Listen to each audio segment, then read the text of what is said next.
Okay. Get this reading done and then go to bed. Still on Section 1, Theory of Heat, Unit 3, Refrigeration and Refrigerants. Page 54 and 55. 3.10, the refrigerant metering device. From the condenser, the warm subcooled liquid flows through the liquid line towards the metering device. The temperature of the liquid refrigerant is about 110 degrees Fahrenheit and may still give up some heat to the surroundings before reaching the metering device. Any heat given off to the surroundings is helpful because it will help improve system capacity and efficiency. It also brings the subcooled liquid temperature closer to the evaporator's saturation temperature, which also increases system capacity. One type of metering device is a simple fixed bore type known as an orifice, which is a small restriction of a fixed size in the liquid line. Figure 3.30. Figure 3.30, a fixed bore orifice metering device on an R410A system. So it's just makes a narrow point of entry.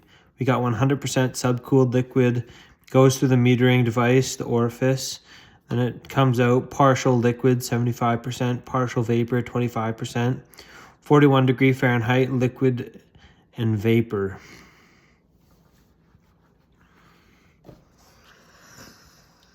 This device holds back the full flow of refrigerant and is one of the dividing points between the high pressure and low pressure sides of the system. Only pure liquid must enter it. The pipe leading to the orifice may be the size of a pencil, and the precision drilled hole in the orifice may be the size of a very fine sewing needle. As you can see from the figure, the liquid flow is greatly restricted here. In an R410A system, the liquid refrigerant entering the orifice is at pressure of 446 psig. The refrigerant leaving the orifice is a mixture of about 75% liquid and 25% vapor at a new pressure of 120.5 psig and a new temperature of 41 degrees Fahrenheit. Figure 3.30. Figure 3.30. Two questions usually arise about this fact. Why did approximately 25% of the liquid change to a gas? 2. How did the mixture of 100% pure liquid go from about 105 degrees Fahrenheit to 41 degrees Fahrenheit in such a short space? These questions can be answered by using the analogy of a garden hose under pressure, where the water coming out feels cool.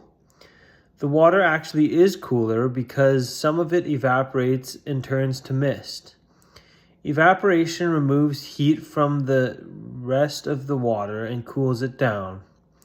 When the high-pressure subcooled refrigerant passes through the orifice, it does the same thing as the water in the hose. Its pressure changes 446 psig to 125.5 psig, and some of the refrigerant flashes to a vapor, called flash gas. At this point, the refrigerant is a saturated mixture of liquid and vapor at 120.5 psig. Since the refrigerant is saturated, it follows the temperature-pressure relationship for that refrigerant. Hence, the 41 degree Fahrenheit refrigerant temperature at the outlet of the metering device. In addition, the evaporating refrigerant further cools the liquid refrigerant that remains as the refrigerant flows through the metering device. This quick pressure drop in the metering device lowers the boiling point or saturation temperature of the liquid leaving the metering device. Although flash gas helps to cool the liquid refrigerant in the evaporator, too much flash gas can result in a loss in system capacity because less liquid is now available to boil to vapor in the evaporator when cooling the refrigerated space. Because of this, flash gas should be kept to a minimum. Several types of metering devices for many applications are available. They include the capillary tube, the automatic expansion valve, the thermostatic expansion valve, and the electronic expansion valve. 3.11. A high temperature matched refrigeration system by the numbers. We have described the basic components of the mechanical vapor compression refrigeration system according to function. These components must be properly matched for each specific application. For instance, a low temperature compressor cannot be used in a high temperature application because of the pumping characteristics of the compressor. Some equipment can be mixed and matched successfully by using the manufacturer's data, but only someone with considerable knowledge and experience should do so. What follows is a description of a matched high-pressure system correctly working at design conditions. Later, we will explain malfunctions and adverse operation conditions. A typical home air conditioning system operating at a design temperature of 75 degrees Fahrenheit, inside temperature, has a relative humidity, moisture content of the conditioned room air, of 50%. The air in the house gives up heat to the refrigerant. The indoor coil is also responsible for removing some of the moisture from the air to keep the humidity at an acceptable level. This is known as dehumidifying. Moisture removal requires considerable energy. Approximately the same amount, 970 BTUs, of latent heat removal is required to condense a pound of water vapor from the air as to condense a pound of steam.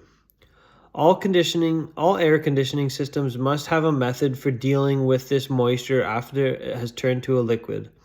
Some units drip, some drain the liquid into plumbing waste drains, some use a slinger ring on the condenser fan, and some use the liquid at the outdoor coil to help the system capacity by evaporating it at the condenser. Remember that part of the system is inside the house and part of the system is outside the house.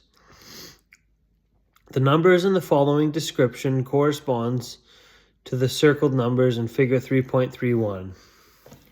Figure 3.31, a typical R410A air conditioning system showing temperatures and airflow. Red indicates warm/hot refrigerant, blue indicates cold/cool refrigerant.